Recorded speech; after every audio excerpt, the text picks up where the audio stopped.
धर्मानुरागी प्यारे सत्संग प्रेमियों, संसार परिवर्तनशील और नाशवान है। जहाँ लोग बसते थे वहाँ आज गंगा जल का प्रभाव होता है, और जहाँ गंगा जल का प्रभाव था वहाँ लोग बसते हैं। यहाँ पहले क्षेत्रीय का राज था। 1000 वर्ष तक वह हजार वर्ष तक वह रहा। भगवान श्री राम जिस वंश में हुए वह वंश भी रहने नहीं पाया। मुसलमान लोग आए, उन्होंने राज किया, फिर उन लोगों का राज चला गया।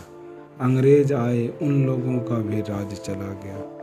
अपने शरीर को सोचना, बच्चा जवान और बूढ़ा होकर फिर लापता हो जाता है। अपने शरीर में भी अपने टुकड़ों को मिलने से एक होता है। एक संसार भी कण कण से बना हुआ है। यह संसार भी कण कण से बना हुआ है, इसलिए खंडनीय है। संसार में कोई पदार्थ नहीं जो अखंड हो। हम लोग शब्द सुनते हैं, इसका भी खंड होता है।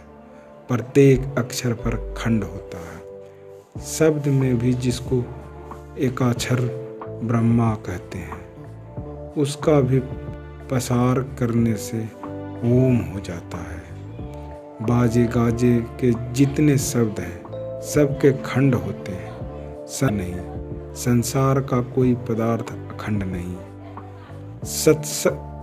संत लोग कहते हैं ईश्वर का नाम अखंड है, किंतु जिस शब्द का उच्चारण हम मुंह से करते हैं, जो परमात्मा वाची है, वह भी अखंड नहीं है। संत कबीर साहब ने कहा है, यह अखंड नाम है। आदि शब्द जिससे सृष्टि हुई, बिना शब्द के सृष्टि नहीं हो सकती। शब्द हुआ, कंपन हुआ। आदि सृष्टि में आदि कंपन हुआ। वह शब्द ईश्वर से लगा हुआ है। उस शब्द को जो पकड़ेगा वह खींचकर ईश्वर तक चला जाएगा। वह शब्द अक्षरों में लिखा नहीं जा सकता, मुंह से बोला नहीं जा सकता। उसको चेतन आत्मा जानती है। उस शब्द को जो पकड़ता है तो वह उसी तरह हो जाता है जिसे पारस के स्पर्श से लोहा सोना हो जाता है। इस शब्द को पकड़ने से बंधन मुक्त हो जाता है। यह अखंडनीय है। श्रीमद् भागवत पढ़ो, उसमें लिखा है शब्द 3 प्रकार के होते हैं, प्राणायाम, मनोमय और इंद्रमय। प्राणायाम शब्द चेतन धारा को कहते हैं। ईश्वर का नाम प्राणायाम शब्द है। इसको जपने की जरूरत नहीं, ध्यान में जाना जाता है। इसको पकड़ो। उसको क्या पकड़ेंगे, वही तुमको पकड़ लेगा। वही अखंड साहिब का नाम है। संतों के ग्रंथों को पढ़ो, बार बार सत्संग करते रहो, जो इसको अनपढ़ लोग भी जान सकते हो। सन 1922 ईस्वी में छपरा में मैं 1 महीने ठहरा हुआ था। वहाँ एक सत्संगी था। वह पढ़ा लिखा नहीं था, किंतु सत्संग सुना था। शब्द के बारे में चर्चा होने पर उसने कहा, एक शब्द और होता है जिसको श्रुतात्मक शब्द कहते हैं। उस सत्संगी का नाम था तहबल दास। जाति का वह मेहतर था, लेकिन सत्संग के प्रभाव से वह इस बात को जानता था। आप लोग भी सत्संग कीजिए, आप लोग भी बहुत बात समझिएगा। नाम भजन की बड़ी महिमा है। यह नाम भजन ध्यानात्मक शब्द का होता है।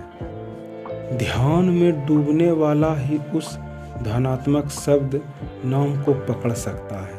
इसके लिए संत कबीर साहब ने बताया है, अपने को उस अमृत को पाने के लिए उल्टाओ, अर्थात बहिर्मुख से अंतर्मुख करो, बहिर्मुख से अंतर्मुख करो।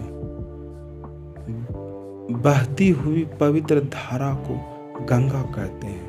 आपके अंदर बहती हुई चेतन धारा पवित्र गंगा है। अपने अंदर जो उल्टेगा वही इस गंगा को पावेगा और उस शब्द को भी पावेगा। यह जानकर भजन कीजिए, अपने अंदर में खोजिए। अपने अंदर ऐसा, आपके अंदर ऐसा भंडार है, कितना भी खर्च कीजिएगा कमने को नहीं है। इस शरीर रूपी गुफा के अंदर परमात्मा रहते हैं। इस शरीर में बुद्धि है। आजकल के वैज्ञानिकों ने भी माना है कि बुद्धि से क्या क्या चीज़ें निकलती है, कितनी चीज़ें, कितनी बातें और निकलती, ठिकाना नहीं। पता लगाए कि वैज्ञानिक को छोड़ किधर है, अपने अंदर है। भगवान श्री राम का राज्य किधर है, आपके अंदर है।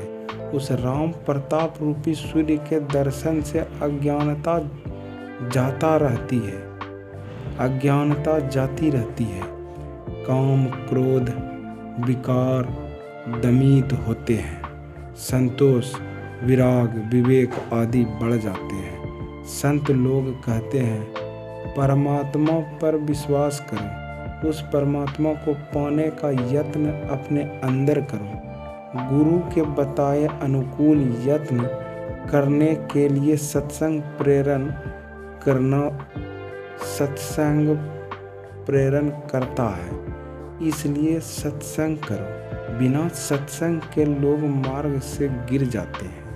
आप लोग नित्य प्रति प्रातः श्यामकालीन सत्संग कीजिए, नित्य सद्ग्रंथों का पाठ कीजिए। जो समझ में नहीं आवे वह बात अपने से विशेष जानकार से समझ लीजिए। कभी कभी मेरे पास आकर भी समझिए। एक आदमी सब आदमी के पास नहीं जा सकता, लेकिन सब आदमी एक आदमी के पास जा सकते हैं। श्री सद्गुरु महाराज की बात। श्री सद्गुरु महाराज की जय। श्री सद्गुरु महाराज की जय।